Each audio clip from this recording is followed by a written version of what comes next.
اللهم صل على سيدنا محمد يا رب صل وسلم دائما ابدا على حبيبي. جو آپ کو اللہ یاد کرواتی رہے گی، اللہ کی نظر میں اس چیز کی ویلیو سب سے زیادہ ہے. کون سی چیز ہے جو آپ کو سب سے زیادہ اللہ یاد دلاتی ہے؟ وہ عبادت ہے دعا. سمجھتے ہیں کہ نہیں سمجھتے؟ آج دعاؤں میں زیادہ زور نہیں ہے، یہ بڑا مسئلہ ہے.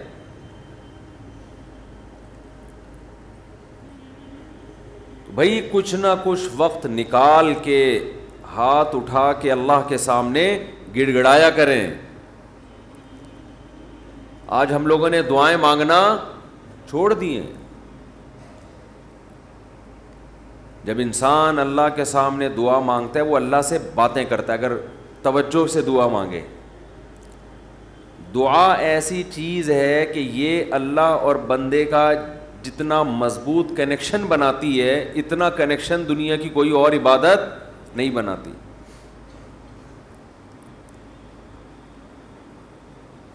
ہمیں شیطان ورغلاتا ہے کہ اس سے مل کیا رہا ہے تمہیں، نظر تو کچھ بھی نہیں آتا، ملتا تو کچھ بھی نہیں ہے. یہ شیطان کا بہت بڑا دھوکہ ہے، وہ بندے اور اللہ کے تعلق کو مضبوط نہیں ہونے دیتا. حضرت عمر رضی اللہ تعالی عنہ فرمایا کرتے تھے کہ مجھے اس کی زیادہ فکر نہیں ہوتی کہ میری دعائیں قبول ہو رہی ہیں کہ نہیں ہو رہی، مجھے زیادہ فکر اس کی ہوتی ہے کہ دعائیں مانگنے کی توفیق مل رہی ہے کہ نہیں مل رہی. دعائیں مانگنے کی توفیق مل رہی ہے تو اس کا مطلب قبول ہو رہی ہیں. فوکس تو اس کو کرو کہ دعا مانگ رہے ہیں کہ نہیں مانگ رہے. یہ کیسے ہو سکتا ہے کہ اس احکم الحاکمین کے سامنے ہاتھ اٹھاتے ہوں اور وہ خالی ہاتھ واپس کرتا ہو؟ تو آج دعاؤں میں جان ختم ہو گئی، دعائیں مانگنا چھوڑ دی. یہ جو میں نے قرآن کی آیت پڑھی، رمضان اور دعا کا آپس میں بہت گہرا تعلق ہے، بہت گہرا. جب انسان اللہ کے لیے کوئی عبادت کرتا ہے، کوئی قربانی دیتا ہے، اللہ کا نام قرآن میں ہے شکور، قدردان. شکور کسے کہتے ہیں؟ قدردان. آپ تھوڑا کرو وہ اس کی قدر بہت زیادہ کرے. کچھ لوگ ناقدرے ہوتے ہیں نا، آپ کچھ بھی کر لیں ان کے لیے کہتے ہیں نا ناقدرہ ہے، میری بات کو ویلیو ہی نہیں دیتا، میرے احسان کو ویلیو ہی نہیں دیتا. اس لیے علماء کہتے ہیں کہ افطار کے وقت دعا کرنی چاہیے. کیوں؟ آپ نے سارا دن اللہ کے لیے ایک قربانی دی ہے. یہ بڑی بات ہے. آپ کی نظر میں شاید اس کی ویلیو نہ ہو، اللہ کی نظر میں اس کی بڑی ویلیو ہے کہ میرا بندہ نے مجھے دیکھا نہیں ہے اور اس نے سارا دن میرے لیے کھانا پینا چھوڑ دیا. کیا کر رہے ہیں؟ ہاں یہ مکھی تنگ کر رہی ہے، لیکن اتنا ایسے نہ پکڑیں کہ مکھی سے زیادہ آپ تنگ کرنا شروع کر دیں. ٹھیک، بس بھاگ گئی، نام ہی کافی ہے. تو کیا بات چل رہی تھی یار؟ دعا کی تو چل رہی تھی. یہ یہاں ہاں افطار کی بات کر رہا تھا میں.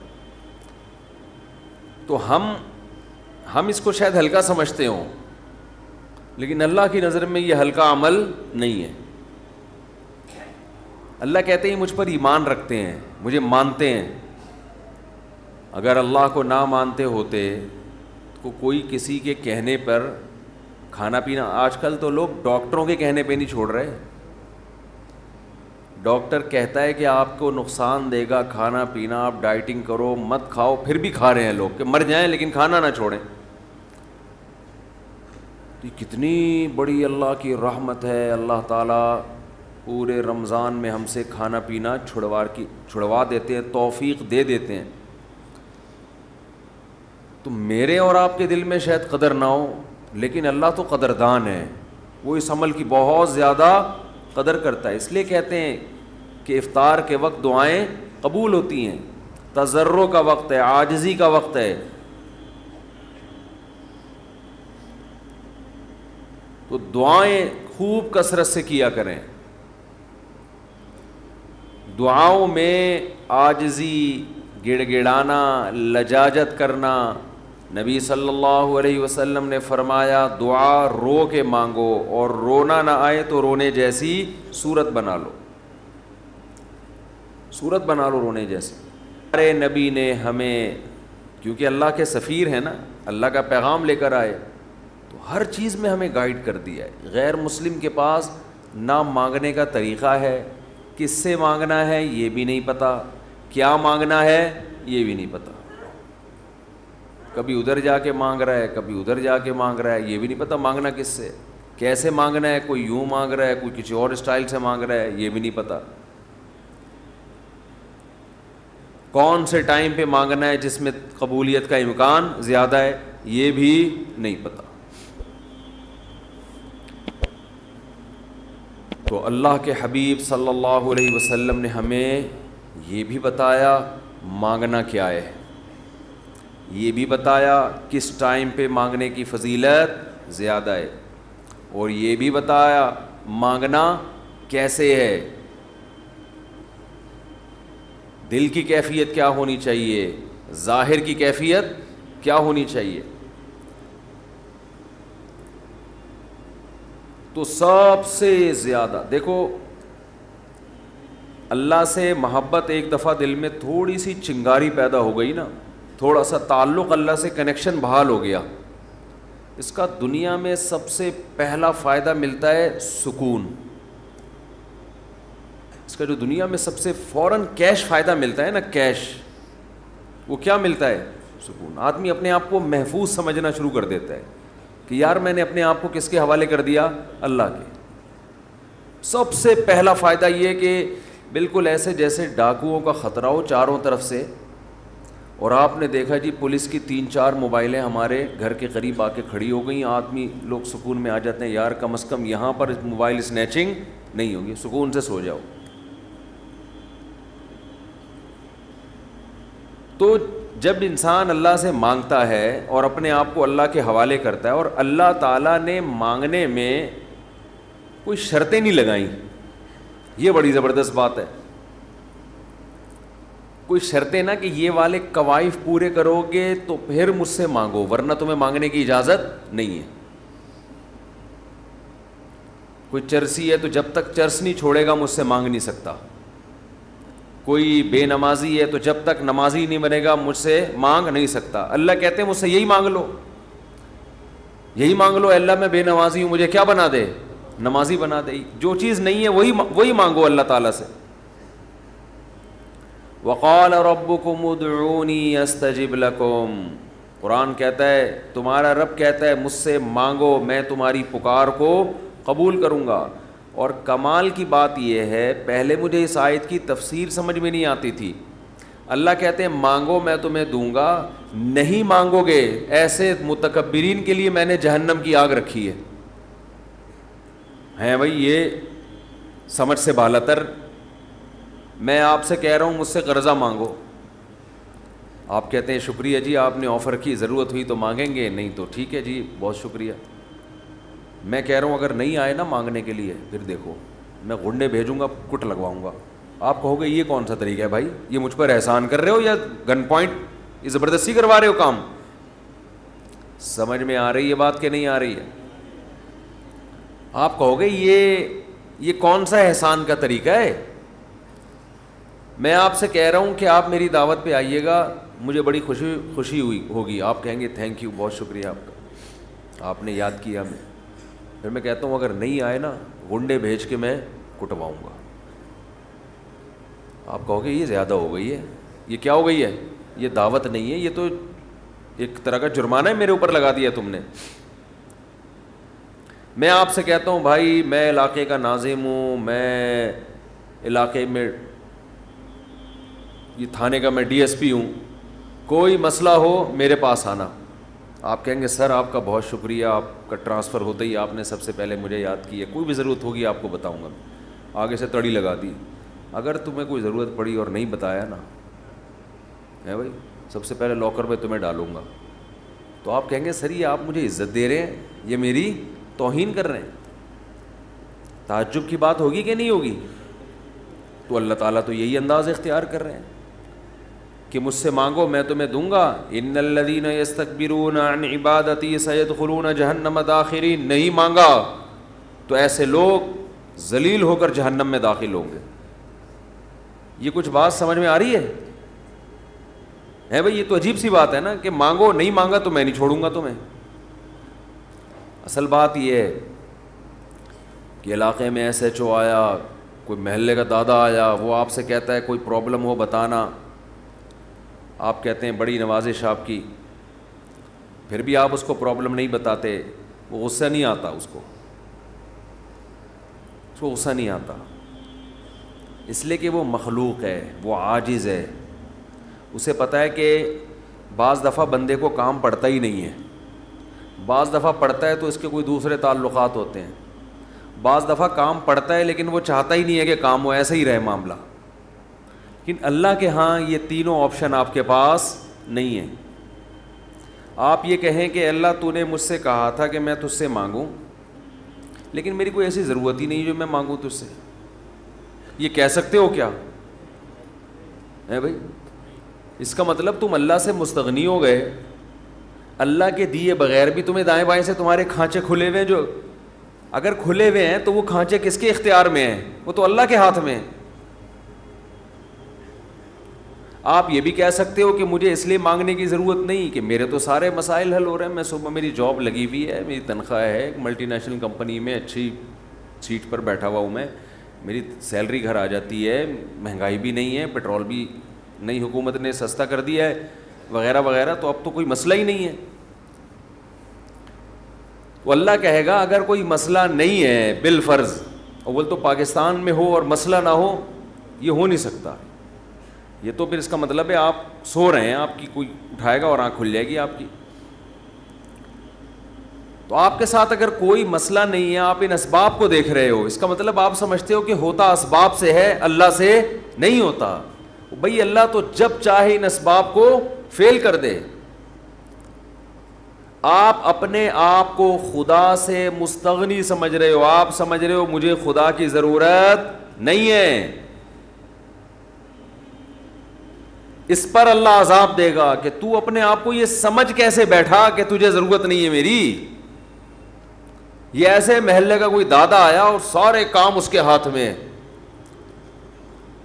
اس نے آپ سے بولا کوئی تنگ کرے تو مجھے بتانا, اور اسے پتا ہے کوئی نہ کوئی تنگ کر رہا ہے اس کو, آپ پھر بھی نہیں بتا رہے اس کو. وہ بلائے گا, بولے گا بھائی آپ کیوں نہیں بتا رہے؟ آپ کہتے ہیں بھائی کوئی مجھے تنگ کر رہا ہے تو میں برداشت کر رہا ہوں, اس لیے نہیں بتا رہا. اس پہ غصہ نہیں آئے گا اس کو. لیکن اگر آپ نے اس سے کہا کوئی مجھے تنگ کر رہا ہے, میں آپ کو اس لیے نہیں بتا رہا کہ مجھے پتہ ہے کہ میرے جاننے والے ہیں وہ مجھے بچا لیں گے, اس دادے کو غصہ آئے گا کہ میرے علاوہ کون اس محلے کا دادا ہے بھائی. آئے گا کہ نہیں آئے گا؟ تو اللہ کے سامنے ہم یہ بھی نہیں کہہ سکتے کہ اللہ یہ پریشانیاں مجھے تنگ کر ہی نہیں رہی ہیں, مجھے کوئی ٹینشن ہے ہی نہیں, یہ بھی نہیں کہہ سکتے. اس لیے نہیں کہہ سکتے کہ ہم انسان ہیں, مخلوق ہیں, اللہ کے ہاتھ میں سارے اسباب ہیں. وہ جب پریشان کرنے پر آئے گا, وہ مصیبتیں دینے پر آئے, ہم میں سے کسی میں دم نہیں ہے کہ ان مصیبتوں کو اس کی توفیق کے بغیر برداشت کر لیں. یہ ممکن نہیں ہے, اور یہ بھی ممکن نہیں ہے اس کے علاوہ کوئی وہ مصیبتیں ہم سے دور کر دے. تو کتنی بڑی وعید ہے دعا نہ مانگنے پر. اور جو لوگ دعا نہیں مانگتے, حقیقت یہ ہے کہ وہ اپنے آپ کو دعا سے مستغنی سمجھتے ہیں. وہ کہتے ہیں مجھے ضرورت کیا ہے. میں ایک چٹکلا سناتا ہوں نا ایسے موقع پہ. ایک آدمی اپنا گدھا بیچنے جا رہا تھا بازار میں. کسی نے پوچھا کیا کر رہا ہے؟ اس نے کہا کہ یہ گدھا میں جاؤں گا مارکیٹ میں لاکھوں کا بکے گا. کسی نے کہا کہ انشاءاللہ کہہ دے کہ اگر اللہ نے چاہا. اس نے کہا انشاءاللہ یعنی اللہ نے چاہا کہنے کی کیا ضرورت ہے؟ گدھا میرے ہاتھ میں، نسل اس کی اچھی ہے، مارکیٹ میں گدھے کی مانگ بھی ہے، گدھے مارکیٹ سے کیا ہو گئے ہیں؟ شارٹ. اگر وہ ہماری مارکیٹوں میں آتا، اسمبلیوں میں آتا، پتہ چلتا ہے یہاں مارکیٹ سے شارٹ نہیں ہے، ہول سیل کے حساب سے ہمارے یہاں. تو اب اسے لوگ کہہ رہے ہیں کہ بھائی بول دے اگر اللہ نے چاہا. وہ کہہ رہے ہیں اللہ نے چاہا کہ سب کچھ صحیح ہے، سب کچھ صحیح ہے. مارکیٹ میں گدھوں کی ویلیو بھی ہے اور انتظار میں بھی ہیں لوگ، تو منہ مانگی قیمت پہ بکے گا. اچانک کوئی مارکیٹ میں جب پہنچا، ڈاکو آیا، گدھا چھین کے لے گیا، یا اس گدھے کو بیماری ہوئی مر گیا، اب یہ خالی ہاتھ آ رہا ہے. اسی بندے سے رابطہ ہوا، اس نے پوچھا ہاں بھائی کیا ہوا؟ کہہ رہے انشاءاللہ میں گدھا لے کے جا رہا تھا، انشاءاللہ کوئی ڈاکو آیا، انشاءاللہ اس نے چاقو نکالا اور انشاءاللہ وہ گدھا مجھ سے چھین کے لے گیا. اب بات بات پہ کیا لگا رہا ہے؟ انشاءاللہ. اس نے کہا کمبخت جب لگانا تھا تو اس وقت تو لگایا نہیں انشاءاللہ، اور اب لگا رہا ہے. تو ہم پر جب مصیبت پڑتی ہے پھر ہم کہتے ہیں یار اللہ کہاں ہے؟ تو بھئی یہ تو مصیبت سے پہلے اللہ کو پکارو. جو اللہ کو نہیں پکارتا یہ اس کی علامت ہے کہ اس کی نظر اسباب پر ہے، اللہ پر نہیں ہے. وہ سمجھتا ہے یہ جیسے کافر اسباب کو دیکھتا ہے نا، وہ تو کہتا ہے خدا کیا کر رہا ہے؟ گاڑی کے ایکسیلیٹر پہ پاؤں رکھو تو گاڑی چلتی ہے، بریک پہ پاؤں رکھو تو رکتی ہے، تو اللہ کہاں ہے؟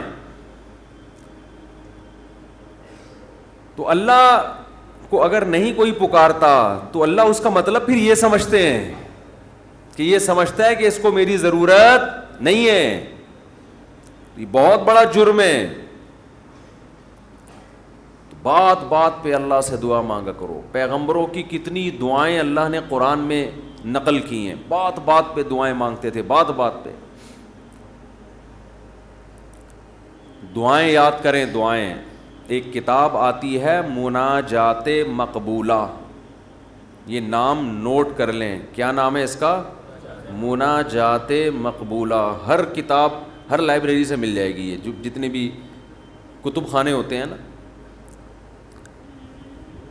مولانا اشرف علی تھانوی رحمہ اللہ تعالی نے قرآن اور حدیث کی دعاؤں کو جمع کر کے ایک چھوٹی سی کتاب میں لکھ لیا ہے، ایک چھوٹی سی کتابچے میں جمع کر لیا ہے. قرآن کی دعائیں اور حدیث میں جو دعائیں، بہت جاندار دعائیں ہیں وہ. اچھا، دعا ایسی چیز ہے کہ جب جن الفاظ سے انسان مانگ رہا ہوتا ہے نا، وہ الفاظ بھی اس کے دل پہ اثر کر رہے ہوتے ہیں. تو انہوں نے بڑا شاندار کام یہ کیا کہ اب چونکہ دعائیں تو بہت زیادہ ہیں، ساری دعائیں قرآن اور حدیث کی آپ پڑھیں گے تو ایک ہی اتنی لمبی ہو جائے گی پھر. تو انہوں نے اس کو 7 حصوں میں ڈیوائیڈ کر دیا ہے. سمجھتے ہیں؟ ہفتے کے دن، اتوار کے دن، یہ یعنی 7 منزلیں بنا دی ہیں اس کی. اس کا ترجمہ بھی ملتا ہے، یعنی وہ دعائیں عربی میں اور نیچے اس کا ترجمہ. آپ بے شک عربی نہ پڑھیں، ترجمہ پڑھ لیں. وہ روزانہ کا معمول بنائیں. اس سے کیا ہوگا؟ آپ کو قرآن و سنت کی دعائیں یاد ہونا شروع ہو جائیں گی. وہ ایسی جاندار دعائیں، ایسی جاندار. ان دعاؤں میں آپ کو لطف آنا شروع ہو جائے گا، چسکا لگ جائے گا. کیسی کیسی دعائیں ہیں دیکھو، ایک پڑھ کے سناتا ہوں. اللہم اقسم لنا من خشیتک ما تحول به بیننا وبین معصیتک. اے اللہ ہمیں اتنا اپنا خوف دے دے، ہمارے دل میں اپنا اتنا خوف ڈال دے کہ وہ خوف ہمارے اور تیری نافرمانی کے درمیان آڑ بن جائے. سمجھ میں آ رہی ہے بات؟ زیادہ خوف نہیں چاہیے. زیادہ خوف پیدا ہو گیا تو زندگی کا مزہ کرکرا ہو جائے گا. جب آپ کے دل میں کسی چیز کا خوف مسلط ہو جاتا ہے تو لذتوں سے محروم ہو جاتے ہو آپ. دیکھو بچوں کے دلوں میں امتحان کا خوف ہوتا ہے نا، نہ کھا رہے ہیں نہ پی رہے ہیں. کراچی میں تو ایسا کوئی سیٹ اپ نہیں ہے، کوئی خوف ووف نہیں ہوتا. پنجاب میں دیکھا ہے ہم نے، بچوں کے پیپر ہونے والے, ایگزام ہونے والا ہے, ایک دماغ پہ مسلط کر لیتے ہیں. زیادہ مسلط کریں گے تو پھر پڑھائی بھی نہیں ہوتی ان سے, ہاتھ پاؤں کانپنے لگتے ہیں. کراچی میں اللہ کا فضل ہے, یہ ٹینشن, کراچی میں جتنی بھی حکومتیں رہی ہیں اب تک کی رپورٹ کے مطابق انہوں نے یہ بڑا فائدہ پورے سندھ میں الحمدللہ, یہ سندھ گورنمنٹ جب جتنی بھی رہی ہے اب تک, چاہے کسی کی بھی ہو, تو یہ الحمدللہ انہوں نے فیسلٹی دی ہے کہ کراچی کی عوام کو پڑھائی لکھائی سے الحمدللہ بالکل فارغ کر دی ہے. لڑکوں میں پڑھنے کا رواج ہے ہی نہیں. کچھ دن پہلے میں آ رہا تھا سفر پہ, تو کراچی کا ایک لڑکا وہاں پڑھنے گیا ہوا تھا اسلام آباد, ایبٹ آباد میں شاید کیڈٹ کالج, بال کیڈٹ کالج میں پڑھ رہا تھا. تو میں نے کہا کراچی میں, نارتھ کراچی میں کہیں رہتا تھا یا ناظم آباد میں, وہاں گیا ہوا ہے. اس نے کہا بھائی ہمارے ابا اماں نے اچھا فیصلہ کیا, مجھے وہاں ایڈمیشن کرا دیا, میں پڑھ لیتا ہوں, چھٹیوں میں گھر آ جاتا ہوں. تو وہ بتا رہا تھا کہ یہ کراچی میں, وہ مجھے کہہ رہا تھا کہ ہم حیران ہوتے ہیں کراچی میں جان تو وہاں کوئی ہے ہی نہیں, پڑھائی لکھائی کی بات ہی نہیں. کہہ رہے یہاں ہو تو ہر آدمی, میں نے دیکھا ہے پنجاب میں ہر بچہ پڑھائی کی بات کر رہا ہے, سب پڑھائی میں آگے نکلنے کی کوشش کر رہے ہیں, کچھ بزنس میں آگے جانے کی کوشش کر رہے ہیں. یہاں ہو تو پڑھے ہوئے ہیں. کراچی میں الحمدللہ پڑھے ہوئے لڑکے پوری پوری رات کرکٹ کھیل رہے ہیں, اور ہم نے بھی بیان کر کے اپریشیٹ کر دیا. وہ کہہ رہے ہیں اب تو ٹھپا لگی, اب تو اور کھیلو. ہم نے تو اس لیے خوشی کا اظہار کیا تھا کہ چلو روزہ تو رکھ رہے ہیں نا, یہ مطلب تھوڑی تھا کہ کچھ بھی نہیں کرو.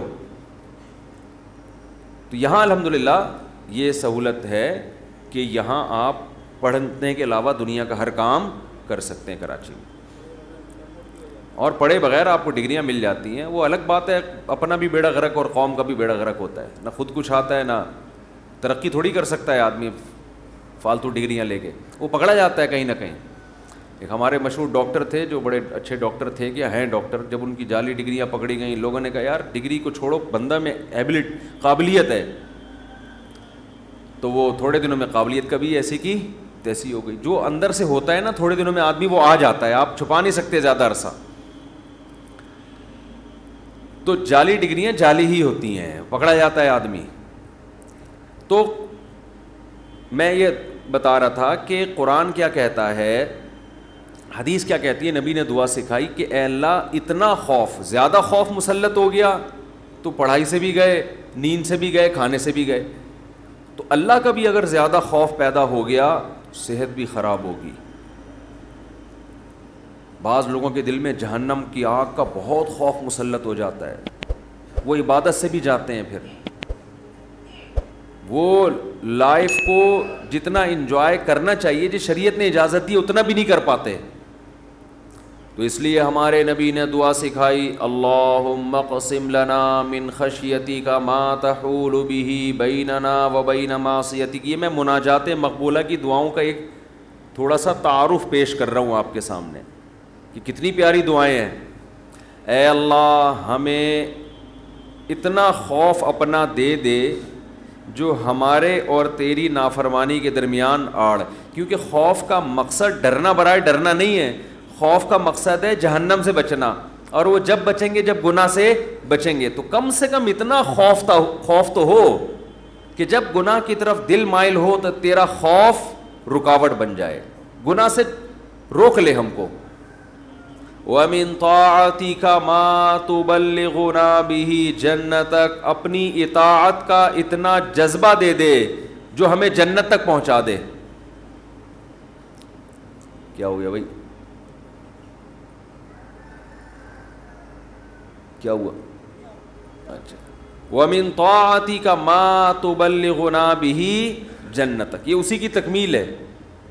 وَمِنَ الْيَقِينِ, یہ بڑا پیارا جملہ ہے, وَمِنَ الْيَقِينِ مَا تُهَوِّنُ بِهِ عَلَيْنَا مَصَائِبَ الدُّنْيَا. اے اللہ اپنا اتنا یقین دے دے, اتنا یقین, تیری ذات پہ اتنا یقین آ جائے کہ تو سب کچھ کرنے والا تو ہی ہے, اتنا یقین آ جائے کہ دنیا کی مصیبتیں ہلکی لگنے لگیں, ڈپریشن میں نہ جائیں ہم مصیبتوں کی وجہ سے.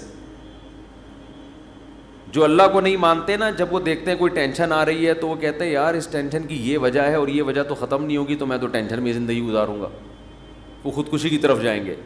اور جس کو پتہ ہے کہ یہ دینے والا کون ہے, اللہ, وہ میرا خیر خواہ ہے, وہ مجھے سنورنے اور بنانے کے لیے دے رہا ہے, وہ یہ ٹینشن دور بھی کر سکتا ہے, وہ کسی سبب کا محتاج نہیں ہے, اس میں میرا فائدہ ہے, تو اس سے وہ ٹینشن کیا ہو جائے گی, ہلکی. تو اے اللہ اتنا یقین اپنا دے دے جس یقین کی وجہ سے دنیا کی مصیبتیں ہمیں ہلکی لگنے لگیں.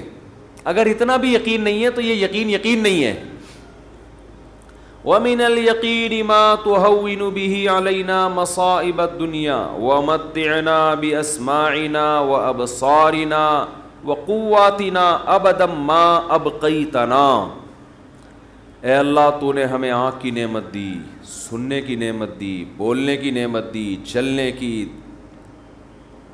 اور بات کرنے کی, یہ تمام نعمتیں جب تک ہماری زندگی ہے یہ نعمتیں ہم باقی رکھنا, معذوری سے ہمیں بچانا. سمجھ رہے ہو کہ نہیں سمجھ رہے؟ آج لوگ دولت مانگ رہے ہوتے ہیں, صحت کو فوکس نہیں کر رہے. آنکھ کی بینائی چلی جائے خدا نخواستہ, کیسی اندھیر زندگی ہے, سننے کی طاقت چلی جائے. وَمَتِّعْنَا بِأَسْمَاعِنَا وَأَبْصَارِنَا وَجَمِيعَ قُوَّاتِنَا أَبَدًا مَا أَبْقَيْتَنَا وَاجْعَلْهُ الْوَارِثَ مِنَّا. یہ اس سے بھی زیادہ خاندانی جملہ. کافر بھی چاہتا ہے کہ میری آنکھوں میں دیکھنے کی طاقت, کانوں میں سننے کی طاقت, زبان میں بولنے کی طاقت, میری تمام جو جسم کے پارٹس ہیں وہ صحیح رہیں تاکہ میں دنیا کی نعمتوں سے مزے اڑاؤں. تو اللہ ہم صرف اس لیے نہیں کہہ رہے کہ یہ تمام چیزیں باقی رکھ کہ ہم دنیا میں مزے اڑائیں, دنیا میں بھی لذت, اور یہ جو تو نے ہمیں طاقتیں دی ہیں یہ آخرت میں بھی ترقی کا ذریعہ بن جائیں. تو ڈبل مزے ہو گئے کہ نہیں ہو گئے ہیں بھائی؟ کیونکہ جس آدمی میں قوت اور طاقت نہیں ہوتی مختلف چیزوں کی, وہ آخرت کے کام بھی زیادہ نہیں کر سکتا. تو وَاجْعَلْهُ الْوَارِثَ مِنَّا, ان کے اثرات باقی رہے, قیامت کے دن فائدہ ہو. ان آنکھوں سے ہمیں, ان کان سے اچھی بات سنی تھی اور ہدایت مل گئی, تو یہ فائدہ ہو گیا نا اس کان کا آخرت میں. آنکھوں سے اچھی چیز دیکھی اور ہدایت مل گئی, اللہ کی نشانیاں دیکھیں اور عبرت حاصل ہوئی ان آنکھوں سے. ماں باپ کی زیارت کی, بیت اللہ حج کی, اللہ کے گھر کی زیارت کی, تو یہ آنکھوں کی لذت بھی ہے, اور اس لذت سے دنیا کا فائدہ بھی اور آخرت کا فائدہ بھی. وَاجْعَلْهُ الْوَارِثَ مِنَّا وَاجْعَلْ ثَأْرَنَا عَلَى مَنْ ظَلَمَنَا وَانْصُرْنَا عَلَى مَنْ وَانْصُرْنَا عَلَى مَنْ وَاجْعَلْ ثَأْرَنَا عَلَى مَنْ ظَلَمَنَا وَانْصُرْنَا عَلَى مَنْ عَادَانَا. جو ہم سے دشمنی کرے اے اللہ تو اس کے خلاف ہماری مدد کر. دنیا میں بہت سارے دشمن ہیں, کچھ کو آپ جانتے ہیں, بہت سو کو نہیں جانتے. وَلَا تَجْعَلْ مُصِيبَتَنَا فِي دِينِنَا. اے اللہ اگر کوئی مصیبت مقدر میں ہے ہی تو وہ دنیا کی طرف پھیر دینا, دین ہمارا اس سے محفوظ رکھنا. دنیا کی مصیبت ختم ہو جاتی ہے, دین پہ کو نقصان اگر ہو گیا اس کے اثرات ہمیشہ ہمیشہ رہیں گے. وَلَا تَجْعَلْ مُصِيبَتَنَا فِي دِينِنَا وَلَا تَجْعَلِ الدُّنْيَا أَكْبَرَ هَمِّنَا. یہ جب مانگا کرے نا خوب شوق سے, اس کا مفہوم سوچ کے, اے اللہ دنیا ہمارا بڑا غم نہ بنا دینا کہ ہماری بڑی چاہت ہی کیا ہو. آج آپ دیکھیں, آپ کسی سے پوچھیں تجھے دنیا میں سب سے بڑی ٹینشن کیا ہے, وہ کیا بزنس. تیرا سب سے بڑا مسئلہ کیا ہے, صحت. تیرا سب سے بڑا مسئلہ کیا ہے, بیوی ٹھیک ہو جائے. تیرا سب سے بڑا مسئلہ کیا ہے جو تو چاہتا ہے, یار میرا سب سے بڑا مسئلہ ہے میری شادی ہو جائے. تیرا سب سے بڑا مسئلہ کیا ہے, یار ابا ٹھیک ہو جائیں. تیرا سب سے بڑا مسئلہ کیا, یار میرے بال نہیں ہیں سر پہ, میں سارا دن اسی کوشش میں لگا رہتا ہوں سر پہ بال نکل آئیں. بھائی تیرا سب سے بڑا مسئلہ کیا, بھائی مجھے اللہ نہ کرے کینسر ہے, میرا سب سے بڑا مسئلہ اس وقت یہ بن چکا ہے میرا کینسر کسی طرح سے ٹھیک ہو جائے. بھائی تیرا سب سے بڑا مسئلہ کیا ہے, یہ لوگوں کی آپ سروے کریں تو یہی ہوگا نا. سمجھ میں آ رہی ہے بات؟ اکبر ہمینا کا مطلب سب سے بڑا مسئلہ, سب سے بڑی ٹینشن. بھائی تیرا سب سے بڑا مسئلہ کہ یار میرے بچے میرے قابو میں نہیں ہیں, میری سب سے بڑی خواہش ہے میرے بچے انسان کے بچے بن جائیں. بھائی تیرا سب سے بڑا مسئلہ کیا ہے, بھائی اس کا سب سے بڑا مسئلہ اس کو خدا نخواستہ فالج ہوا ہوا ہے, اس کی ابھی سب سے بڑی کوشش یہی کہ فالج ٹھیک ہو جائے اس کا. نبی دعا سکھا رہے ہیں یہ کبھی بھی ہمیشہ اللہ سے پناہ مانگو، اے اللہ یہ چیزیں میرے مسئلے تو رہیں، سب سے بڑے مسئلے نہ رہیں، سب سے بڑا مسئلہ ایک ہی ہو، آخرت۔ بھائی یہ مسئلہ ختم ہو گیا، کوئی دوسرا مسئلہ آ جائے گا آپ کے ساتھ، کیا خیال ہے؟ ادھر میری طرف دیکھیں نا، ادھر کیوں دیکھ رہے ہیں؟ ابھی آپ کا سب سے بڑا مسئلہ ہے میرا بیان سنیں آپ بیٹھ گئے، اچھا مجھے کچھ اس وجہ سے دیکھ رہے تھے آپ مجھے، اچھا ٹھیک ہے ٹھیک ہے، میں اس میں دیتا ہوں دعا میں۔ 4 لاکھ روپے جمع کرنا ہے، 25-30 لاکھ، اس کے لیے تھوڑی سی اچھا میں جمعے کی نماز کے بعد دیتا ہوں۔ تو سب سے بڑا مسئلہ جو میرا اور آپ کا ہو تو حدیث میں آتا ہے کہ اللہ سے دعا مانگو، لا تجعل الدنیا اکبر ہمنا، اے اللہ یہ دنیا کے جو بکھیڑے اور مسائل ہیں یہ ہمارا سب سے بڑا مسئلہ نہ ہو۔ سب سے بڑا مسئلہ ہمارا ایک ہو، بھائی کینسر ٹھیک ہو یا نہ ہو، آخرت صحیح ہو جائے۔ ہم نے ایسے علماء کو دیکھا ہے موت کے وقت شفا کی زیادہ فکر نہیں ہے ان کو کہ میں ٹھیک ہو جاؤں، فکر یہ ہے کہ بھلے مر جاؤں لیکن مغفرت ہو جائے آخرت میں۔ ہمارے ایک استاذ تھے 45-50 سال بمشکل ان کی عمر ہوگی، بیمار ہو گئے بہت سخت۔ تو میں جب بھی ان سے ملنے کے لیے جاتا ان کی عیادت کے لیے، عام طور پہ جب آپ بیمار کی عیادت کے لیے ملے تو بس وہ ایک ہی چیز کر رہا ہوگا، یار میں ٹھیک ہو جاؤں، بس میں ٹھیک ہو جاؤں، بس میں ٹھیک ہو جاؤں، اب فلاں ڈاکٹر، وہ اس کے علاوہ اس کی کوئی چاہت نہیں ہوتی۔ ہم جب ان سے ملنے کے لیے گئے تو بڑی شدید تکلیف میں، نلکیاں لگی ہوئی ہیں، ڈرپ چڑھ رہی ہے، بہت کمزور ہو گئے۔ ہم نے کہا کیسی طبیعت ہے؟ کہہ رہے طبیعت ٹھیک نہیں ہے، دعا کرو اللہ مجھے شفا دے دے۔ پھر تھوڑی دیر میں کہنے لگے بس دعا کرو اللہ مجھ سے آخرت میں حساب نہ لے۔ ہر تھوڑی دیر کے بعد، بھائی اگر میری زندگی ختم ہو رہی ہے تو بس دعا کرو اللہ مجھ سے آخرت میں حساب نہ لے۔ دنیا دار آدمی کہتا ہے بس ختم ہو رہی ہے تو نہیں، ختم نہیں ہو، بس یہ دعا کرو، یہ میں مرنا نہیں چاہتا بھائی میں کسی بھی قیمت پہ۔ وہ اللہ سے مانگ بھی رہے کہ شفا، ہم اللہ کے بندے ہیں، ہم نے اللہ کے سامنے یہ تھوڑی کہنا ہے کہ اللہ تیری مرضی ٹھیک کرتا ہے تو کر دے، نہیں تو نہیں، یہ نہیں، ہم نے تو دعا تو یہی مانگنی ہے اللہ ہم کمزور ہیں ٹھیک کر دے۔ بڑا مسئلہ اس سے بھی بڑا ہے ایک، وہ کیا ہے؟ آخرت۔ کمپیئر ہے، کمپیریٹیو ڈگری ہے۔ اگر کوئی مسئلہ آپ کا سب سے بڑا ہے تو آخرت اس سے بھی بڑا مسئلہ ہونا چاہیے۔ اگر آپ کا مسئلہ آپ کی بیگم ہے تو آخرت اس سے بھی بڑا مسئلہ ہونا چاہیے۔ اکبر ہمنا، سب سے بڑا مسئلہ میرا اور آپ کا کیا ہونا چاہیے؟ اللہ۔ اب یہ ہم کبھی بیان میں سن لیتے ہیں لیکن جب آپ پراپر یہ دعائیں مانگتے رہیں گے، اے اللہ میرا سب سے بڑا مسئلہ دنیا نہ ہو، تو دل پہ اثر ہوگا کہ نہیں ہوگا؟ اس کا استحضار ہوگا کہ نہیں ہوگا کہ میں تو اللہ سے بار بار یہی مانگتا ہوں کہ میرا سب سے بڑا مسئلہ دنیا نہ ہو، اور آج میں نے سب سے بڑا مسئلہ اس کو بنایا ہوا ہے۔ وَلَا تَجْعَلِ الدُّنْيَا أَكْبَرَ هَمِّنَا وَلَا مَبْلَغَ عِلْمِنَا، میری نالج کی انتہا بھی دنیا نہ ہو۔ آپ کی نالج گھوم پھر کے کس کی طرف آتی ہے؟ دنیا کی طرف۔ تو اس کا بھی وہی مفہوم ہے جو پہلے والے جملے کا مفہوم ہے۔ وَلَا مَبْلَغَ عِلْمِنَا وَلَا غَایَةَ رَغْبَتِنَا وَلَا تُسَلِّطْ عَلَيْنَا مَن لَّا يَرْحَمُنَا، اے اللہ کوئی ایسا شخص ہم پہ مسلط نہ کر جو ہم پہ رحم نہ کرے۔ ہر آدمی کے اوپر کوئی نہ کوئی ہوتا ہے۔ آپ گھر کے سربراہ ہیں تو عورت کے اوپر آپ مسلط ہیں، وہ یہ دعا مانگ سکتی ہے۔ آپ دفتر میں جاتے ہیں تو آپ کا باس آپ پہ مسلط، علاقے کا ناظم آپ پہ مسلط، صدر وزیر اعظم آپ پہ مسلط۔ تو اللہ جو بھی ہمارے بڑے ہیں ان کی طبیعت میں رحم کا جذبہ رکھ۔ وَلَا تُسَلِّطْ عَلَيْنَا مَن لَّا يَرْحَمُنَا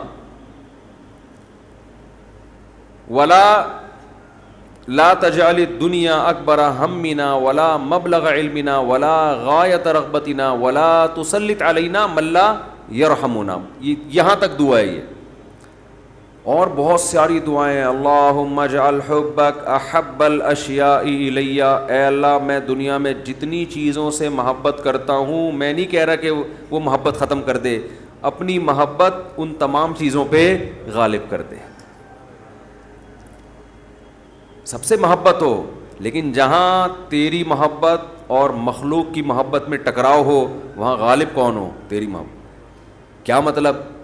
کبھی کسی کو خوش کرنے کے لیے تجھے ناراض کرنا پڑے تو اس کو ناراض کر دوں، تجھے ناراض نہ کروں۔ جس سے زیادہ محبت ہوتی ہے اس کے لیے چھوٹے محبوب کو انسان ناراض کر دیتا ہے، چھوٹے کے لیے بڑے محبوب کو انسان ناراض نہیں کرتا، یہ نہیں ہوتا۔ وَاجْعَلْ خَوْفَكَ أَخْوَفَ الْأَشْيَاءِ إِلَيَّ، اے اللہ دنیا میں بہت ساری چیزیں ایسی ہیں جن سے انسان خوف زدہ ہوتا ہے اور ہونا چاہیے، تو میں یہ نہیں کہتا چیزوں کا خوف ہی ختم کر دے، لیکن اپنے خوف کو ان تمام خوفوں پہ غالب کر دے، اپنے خوف کو ان تمام خوفوں پہ، جہاں تیری نافرمانی ہو وہاں کسی سے نہ ڈروں میں، جو اکھاڑنا ہے اکھاڑ لو بھائی، نماز نہیں چھوڑ سکتا میں، ہوتا ہے نا، باس کہہ رہا ہوتا ہے آپ کو اجازت نہیں ہے نماز پڑھنے کی، بھائی آپ نے جو اکھاڑنا ہے اکھاڑ لو۔ ہمارے ایک رشتہ دار تھے کیا ہیں، اللہ ان کی عمر میں برکت دے، شپ پہ تھے، کیپٹن، تو ان کے والد صاحب اتنا بیمار ہوئے کہ ہمارے نانا ہی، بتانے میں کوئی حرج نہیں ہے، بیمار ہوئے نانا ہمارے، یعنی اب ظاہر ہے میں ماموں کی بات کر رہا ہوں نا، پھر یہ تو بیمار ہو گئے، وہ ان کو اطلاع دی گئی شپ پہ کہ آپ کے والد صاحب بستر مرگ پر ہیں، بس اب دنیا سے جانے والے ہیں۔ انہوں نے کمپنی کو کہا کہ میرے والد صاحب کی طبیعت بہت خراب ہے، میں اس آخری وقت میں اپنے باپ کے ساتھ ہونا چاہتا ہوں۔ وہ بتا رہے تھے خود، کمپنی نے کہا کہ چھٹی نہیں ہے آپ کو، انہوں نے کہا ایسی کی تیسی، صحیح ہے نا، پکڑو، چھٹی دینی ہے تمیز سے دو، نہیں دینی ہے تو میں چھوڑ کے جاؤں۔ یہ کیسے ہو سکتا ہے؟ میرا باپ دنیا سے جا رہا ہے اور میں یہاں کمپنی کے لیے بیٹھا رہوں یہاں پہ، کمپنی بعد میں ہے، باپ کون ہے؟ پہلے ہے۔ تو خیر وہ دے دی ان کو تمیز سے چھٹی، انہوں نے تھوڑی بدماشی بھی کرنی پڑتی ہے، بھائی چھٹی دو مجھے، نہیں تو رکھو کسی دوسرے بندے کو، یہ میرا ہیڈک نہیں ہے۔ غیرت ختم نا، مارکیٹ میں غیرت ہی نہیں ہے۔ تو باپ ماں یہ رشتے ایسے تھوڑی ہے کہ آپ کمپنی باس چھٹی دے دیں گے تو چلا جاؤں گا، نہیں تو سر میں مجبور ہوں، بھائی تمہارے باپ کو بھی چھٹی دینی پڑے گی۔ تو ایسے ہی نماز کے لیے بھی ہمارے حضرت ایک واقعہ سنایا کرتے تھے، بس یہ واقعہ کر کے بیان ختم کرتا ہوں کہ ایک صاحب کو اسلام آباد میں کسی کمپنی میں جاب ملی، تو کمپنی نے ان کو انٹرویو کے دوران بتا دیا کہ آپ کو نماز پڑھنے کی اجازت نہیں ہوگی۔ اس نے کہا میں یہ جاب، حالانکہ سارے انٹرویوز پورے ہو گئے تھے، سلیکشن ہو چکا تھا ان کو، لیکن آخری میں ان کو یہ بتا دیا، انہوں نے کہا میں نہیں کرتا یہ جاب، اچھی خاصی تنخواہ تھی۔ تو اس نے کہا کہ کیا آپ پکے نمازی ہیں؟ اس نے کہا نہیں میں تو نماز نہیں پڑھتا۔ میں کہ جب آپ ویسے ہی نہیں پڑھتے ہیں بھائی تو پھر آپ کو کیا مسئلہ ہے؟ اس نے کہا میں ویسے ہی نہیں پڑھتا، سست ہوں، کاہل ہوں، تمہارے مشورے پہ میں نماز چھوڑ دوں یار؟ ٹھیک ہے، کمپنی کے کہنے پہ میں چھوڑ دوں؟ خدا کہے گا نا کہ تیرا دل اپنا ہی نہیں چاہتا تھا، ہے بھائی تیرا اپنا دل نہیں چاہتا تھا، تو نالائق تھا، لیکن اب کمپنی اور خدا کا مقابلہ ہو رہا ہے تو اس کو تو نے خدا بنا لیا ہے۔ یعنی ہم اتنا پروٹوکول تھوڑی کمپنی کو دیں گے، باس کو دیں گے کہ تو کہہ دے نماز چھوڑ دو، تو ہمارا باپ ہے جو تو کہہ دے یہ کام تو ہم باپ کے کہنے پہ ہی۔ اگر آپ کا نماز پڑھنے کا موڈ ہوا اور ابا کہہ رہے نہیں پڑھو، ایسے موقع پہ آدمی کہتا ہے ابا میرا اپنا آج تو میرا موڈ بن گیا ہے، میں کیسے چھوڑ دوں نماز؟ تو یہاں تو ابا کو آدمی لفٹ نہیں کراتا میرے بھائی، جو کرنے والے ہوتے ہیں۔ باس کو اتنا باپ کیوں بنا لیں گے ہم؟ تو باس کی چمچا گیری اتنی کیا کرو جتنی قیامت میں افورڈ کر سکو، یہ بھی انسان ہے، اتنا زیادہ فری نہیں کرایا کرو۔ میں یہ نہیں کہہ رہا اپنے باس سے بدتمیزیاں شروع کر دیں، آپ بد کلامیاں شروع کر دیں، عزت دینی چاہیے، لیکن اللہ سے آگے تھوڑی نکالنا ہے اس کو، اللہ سے آگے تھوڑی رکھنا ہے۔ تو ہمارے حضرت کو وہ بڑا پسند آیا بے نمازی، کہا کہ دیکھو غیرت ہے اس میں، اتنی بڑی جاب ٹھکرا دی اس نے۔ بولا بھائی تمہارے کہنے سے تم نے، یعنی میں اس لیے اب نماز نہیں پڑھ رہا کہ کمپنی کی طرف سے اجازت نہیں ہے، تو کمپنی کون ہوتی ہے مجھے روکنے والی؟ تم چند لاکھ روپے تنخواہ دے کے تم نے ہمیں غلام بنا لیا ہے۔ تو اگر ہم اللہ کی نہیں مانتے تو تمہاری بھی نہیں مانتے ٹھیک ہے نا, تو تمہاری تو ہم پہلے ٹھکرائیں گے. تو غیرت مند بے نمازی, غیرت مند بے نمازی. خیر نماز پڑھنی چاہیے, نماز کی ویلیو کم نہیں ہے. تو یہ ہے وَجْعَلْ خَوْفَكَ أَخْوَفَ الْأَشْيَاءِ إِلَيَّ وَقْتَ عَنِّي حَاجَاتِ الدُّنْيَا بِالشَّوْقِ إِلَىٰ لِقَائِكَ. اے اللہ اپنی ملاقات کا شوق اتنا دے دے کہ دنیا کی حاجتوں کی تمنا نہ رہے.